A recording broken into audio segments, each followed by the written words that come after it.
desde o início de 2026 tem alguma coisa silenciosa acontecendo no mercado de renda fixa que as pessoas de alta renda estão saindo de LCIs e LCAs, e esse vídeo vai ser justamente para te explicar o porquê que eles estão fazendo isso. Nós tivemos a aprovação da Lei 15.270 no ano passado, que trouxe mudanças tributárias bastante importantes. Talvez você não saiba o número, mas saiba o que aconteceu. O governo aprovou uma isenção de imposto de renda para quem ganha até R$ 5.000 e aprovou, no mesmo momento, uma alíquota efetiva para quem ganha acima de R$ 600.000 por ano, ou R$ 50.000 por mês, o que o governo considerou os super ricos do Brasil. E em meio a essa discussão, dentre outras reformas tributárias, o governo também chegou a veicular que tributaria LCIs e LCAs em 7,5%, e aí começou a gerar uma grande confusão do porquê que eles fariam isso e quando que começaria a valer essa tributação. E nesse vídeo eu vou te explicar exatamente o que aconteceu com as LCIs e com as LCAs e por que as famílias de alta renda estão saindo desses ativos e buscando outros tipos de investimentos para, inclusive, começarem a pagar mais impostos nos investimentos. Mas antes de começar, já deixa o like e se inscreve no canal, porque esse tipo de conteúdo ele faz parte de um planejamento financeiro muito avançado. São poucos os consultores, assessores e gerentes de banco que sabem isso que eu vou te falar. Eu estou te entregando isso de uma forma bem intuitiva, de uma forma bem clara para você entender exatamente o que eu vou falar aqui. Então, grosso modo, a gente começou com aquela veiculação de que a gente teria uma isenção de imposto de renda de até R$ 5.000 para quem ganha até R$ 5.000, seja aí pessoas do CLT, seja autônomos na declaração de imposto de renda, enfim, todo mundo que ganha até R$ 5.000 está isento de pagar o imposto de renda. Só que existe no Brasil uma lei chamada Lei de Responsabilidade Fiscal, que ela diz que sempre que a gente diminui o tributo de um lado, a gente tem que aumentar do outro lado. É uma lei um pouco controversa, porque na prática a gente não consegue sempre reduzir impostos, a gente tem que sempre combater uma redução com um posterior aumento, e aí sempre alguém vai sair prejudicado. Nesse caso específico, o governo optou por tributar o que eles chamaram de super ricos, que na visão do governo, dentro do projeto, são pessoas que ganham acima de R$ 600.000 por ano ou R$ 50.000 por mês. O grande ponto é a discussão de que será que uma pessoa que ganha R$ 50.000 por mês, ela é uma pessoa considerada super rica? Evidentemente ela é uma pessoa de classe alta, ela já faz parte do 1% mais rico, mas talvez 50 mil não seja uma pessoa considerada super rica. Até porque, abrindo um parênteses interessante, a gente fala ali do 1% mais rico no Brasil, mas dentro da categoria do 1% mais rico do Brasil, existe uma diferença muito grande. Então, uma pessoa que ganha a partir de R$ 30.000 no Brasil já é considerada uma pessoa do 1% do topo da pirâmide. Só que uma pessoa que ganha R$ 30.000 e uma pessoa que ganha R$ 300.000 por mês, pô, elas têm estilos de vida bem diferentes. Então, dentro dessa heterogeneidade, muitas pessoas questionaram o governo de que R$ 50.000 por mês não seriam super ricos, mas o governo colocou essa renda como, a partir disso, ser considerado super rico no Brasil. E aí, dentro dessas pessoas que ganham R$ 50.000 ou mais por mês, a gente começa a considerar ali advogados, médicos, né, profissionais autônomos, às vezes até pessoas que trabalham no mercado financeiro, ganham um pouco mais que isso, e são pessoas que são autônomas, né, e via de regra são pessoas que são autônomas, ou que fazem a distribuição de lucros e dividendos através das suas empresas. Anteriormente, esses lucros e dividendos pagos pelas empresas eram completamente isentos de imposto de renda e geravam, sim, algumas distorções importantes.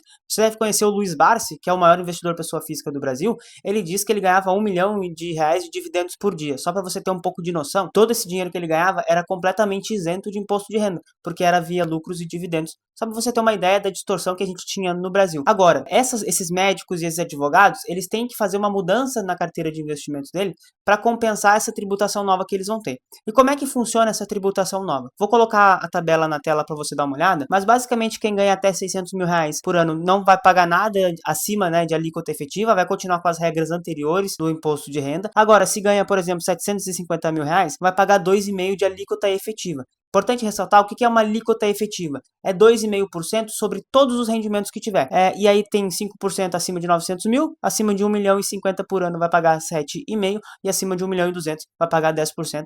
Em todos os exemplos aqui do vídeo, eu vou colocar pessoas acima de 1,2 milhão de renda por ano, só para facilitar o cálculo e você entender um pouco mais, tá? E como que funciona essa retenção desse imposto efetivo? Se você fizer uma distribuição de lucros e dividendos acima de R$ 50.000 no mês, você vai pagar essa alíquota efetiva sobre o que exceder. Então vamos supor que você distribuiu dividendos no valor de R$ 100.000 esse mês.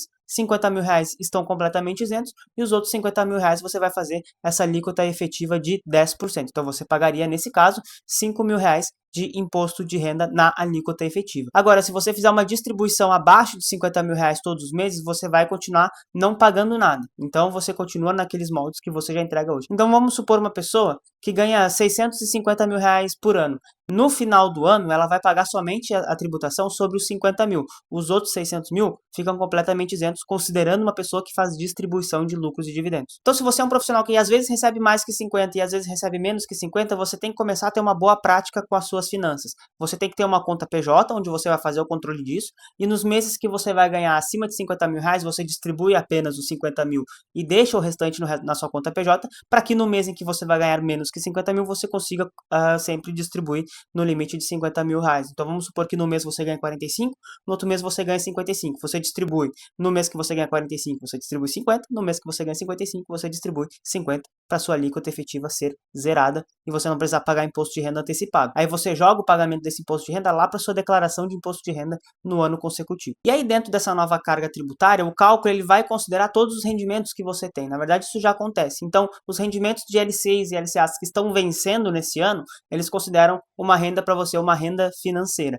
E aí, o que isso quer dizer? Que agora as LCs e as LCAs estão tributadas? Não. LC e LCA continuam com isenção de imposto de renda. Inclusive, se você abrir o home broker da sua corretora, né, a página de investimentos do seu banco, da sua corretora, você vai ver LCs e LCAs pagando ali 90, 92, 88% do CDI, porque elas continuam isentas do imposto de renda. Então, investir em LC e LCA vão continuar fazendo com que você não pague nada de imposto de renda adicional. Você vai fazer exatamente o que você faz hoje. Você vai investir no ativo isento de imposto de renda, só que você vai fazer a sua declaração de imposto de renda e vai introduzir ali a alíquota efetiva se você ganha acima de 600 mil reais por ano. Acontece que os fundos de investimentos e os CDBs, eles abrem uma base tributável para você que diminui o seu imposto de renda. Aqui o negócio começa a complicar, então presta muita atenção no que eu vou falar agora. Eu vou abrir a calculadora de imposto mínimo efetivo aqui para você entender do que eu estou falando e eu vou simular um caso bem específico. Uma pessoa que tem 2 milhões de reais para investir, tem mais de 1 milhão e 200 mil de renda por ano e tem também 500 mil reais em investimento fora do Brasil, só para você entender como é que funciona mais ou menos essa estrutura. Então, colocando aqui esses investimentos, vamos supor que a gente vai colocar 1 milhão e 400 mil em rendimentos isentos. Então, aqui como você pode ver, ó, CRIs, CRAs, LCIs e LCAs, tá? Inclusive, a gente não recomenda debênture incentivada, CRI, CRA, nem fundos isentos. Hoje a gente está com uma cautela em relação a isso. Pouco de momento de mercado, se vocês querem saber, a gente pode conversar sobre isso. Vou colocar aqui 600 mil reais em tributação, em renda de aplicação financeira tributada, então ali aquele CDB normal, fundo de investimento que tem a Comicota, alguma coisa assim, e um rendimento de aplicação no exterior, tá? Se você investe fora do Brasil, nas contas internacionais, você paga um Comicotas, vamos colocar assim, um imposto anual de 15% sobre o seu rendimento, convertendo esse seu investimento de dólar para real, desculpa, tá? Então eu vou colocar essas estruturas para você entender um pouco mais. Então, se esse cliente tem aqui 2 milhões de reais para investir todos os anos, e ele tem 1 milhão e 400 reais em LCIs e LCAs, ou outros ativos isentos, 600 mil reais em CDBs e 500 mil reais ali nos investimentos internacionais, você vai ver que o imposto mínimo devido dele é de 180 mil reais, o imposto pago com as deduções dos investimentos dele é de 180.882 reais. Então, nesse caso, na declaração de imposto de renda não viria nenhuma base tributável, não viria nenhum imposto adicional, ele já teria pago tudo durante o ano. Isso eu estou considerando 601 mil reais para você entender como que funciona. Se a gente aumentar a renda desse cliente para 1 milhão e 200 mil reais por ano, a gente vai ver que ele tem um imposto a pagar de 59.705 reais. Então, o que a gente tem que fazer agora? A gente teria que tirar os investimentos das LCIs e das LCAs e colocar no CDB, porque vai abrir uma base tributável para ele reduzir na declaração de imposto de renda. Então, vamos colocar aqui, só para a gente calcular, vamos supor que a gente vai ter 700 mil reais em LCIs e LCAs, e agora a gente vai ter 1.300 em CDBs ou fundos de investimentos que pagam comicotas. Você vê que o imposto de renda dele cai de 59 mil para 18 mil reais. E aí, se a gente for multiplicando, né, esse valor aqui, for moldando cada vez mais valores aqui, a gente vê que quanto mais CDBs a gente tiver, menos eu vou pagar na declaração de imposto de renda, até eu chegar em determinado valor que realmente vai fazer sentido para esse cliente. Então, por exemplo, ó, se eu alocar 1 milhão e 600 em CDB e 400 mil reais em ativos isentos de imposto de renda, considerando o planejamento financeiro global desse cliente, ele vai pagar somente R$ 882 reais de imposto de renda. Ah, Pedro, por que a gente não coloca um PGBL? Porque aqui eu estou considerando que ele é um investidor empresário, que ele tem uma empresa. O PGBL, ele vai ser mais acessível ali para quem é CLT, para quem tem carteira assinada, enfim, tá? Aqui é um papo um pouco mais complexo, eu não quero me aprofundar, eu quero falar especificamente das LCs e das LCAs. Então, a LCI e a LCA, ela é isenta de fato, tá? Só que investir num CDB ou num fundo de investimento em Come Cotas vai abrir uma base tributável para você no imposto de renda. O que isso quer dizer? Em vez de você pagar na sua declaração anual de imposto de renda um super imposto, você vai pagando durante o ano com Come Cotas e com o imposto de renda do vencimento dos seus CDBs. Lembrando que isso aqui considera a renda desse investidor com vencimento das LCIs e das LCAs, ou seja, venceu 400 mil reais de renda desse cliente naquele ano. É só no vencimento desses ativos. E aí, no geral, a gente não tem aquele problema de você precisar fazer um grande pagamento de imposto de renda, porque você já está fazendo isso ao longo do tempo. Então, não atrapalha você na sua conquista. Porque se você está investindo todos os meses, sabe, azeitou todo o planejamento financeiro, está fazendo tudo certo, pô, às vezes vem um boleto de 59 mil para você pagar de imposto de renda, você consegue parcelar em 8 vezes, cara, isso às vezes destrói o seu planejamento financeiro. Então, é como se a gente pagasse antes esse imposto de renda para que a gente não tivesse que pagar depois, e aí esse dinheiro ele vai rendendo, então esse dinheiro ele vai crescendo já de forma meio que automática. Então, por isso que as famílias de alta renda estão saindo das LCIs e das LCAs, através desse cálculo que eu estou mostrando para você, e entrando em CDBs de renda fixa e também fundos de investimentos em renda fixa que pagam come cota semestral. E aí, quando a gente fala de toda essa estrutura tributária, por que é importante um consultor ter uma visão 360 do seu caso? Para que momentos como esse sejam comuns. Imagina se você tem ali 2, 3, 4 milhões de reais investidos, tudo em LCI e em LCA, e você não está abrindo base tributável. Lá na sua declaração de imposto de renda vai vir um super caminhão de imposto para você pagar, e isso, claro, vai prejudicar você, isso vai assustar você. Então, aqui na B2, aqui na minha consultoria, a gente sempre olha para o global.